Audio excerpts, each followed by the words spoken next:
This week's Multiple Choice Monday is about structure and bonding.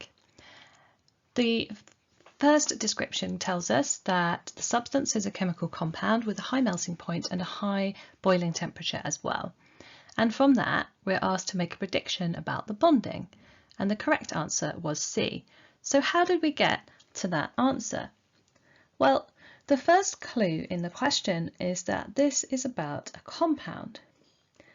So there are three types of strong chemical bonding: ionic, covalent and metallic. Ionic is obviously usually between metals and non-metals, covalent between non-metals and other non-metals.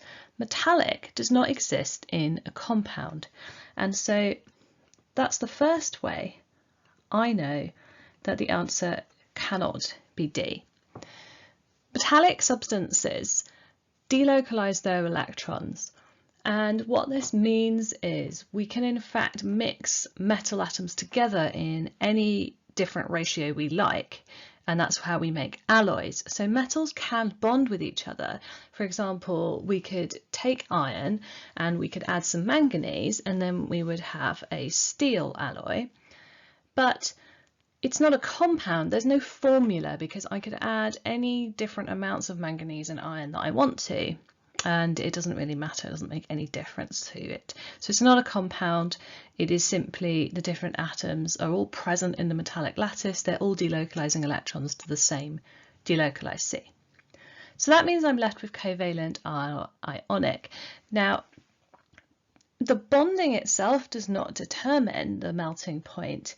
What I want to know is the structure going to be molecular, in which case it has low melting points and boiling points, or is it going to be giant, in which case it will have high melting points and boiling points.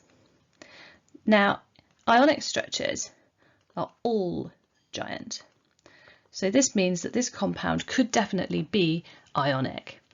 So we're now down to A or C.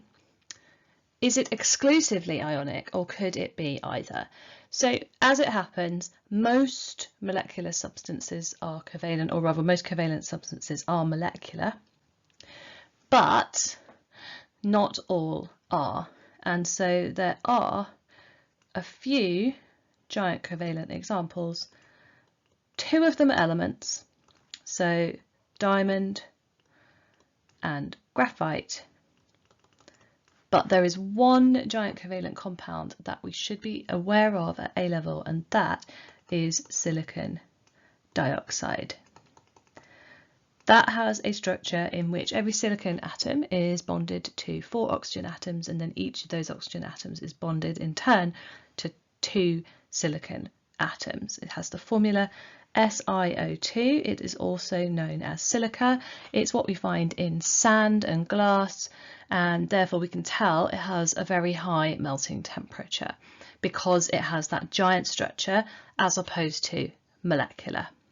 If you're still struggling with the difference between giant and molecular structures, then I recommend you go to my website and have a look at the summary there, video on structure and bonding, which will tell you a lot more.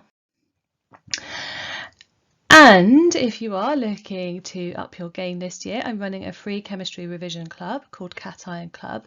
That's just an email sign up, so you can click the link on my bio, you can go to my website, or you can just email or message me if you don't know how to join up. And then on my website, we've got more exam style questions and videos to go with them. And if you subscribe to my YouTube channel, I'm now going to be making new videos every single week.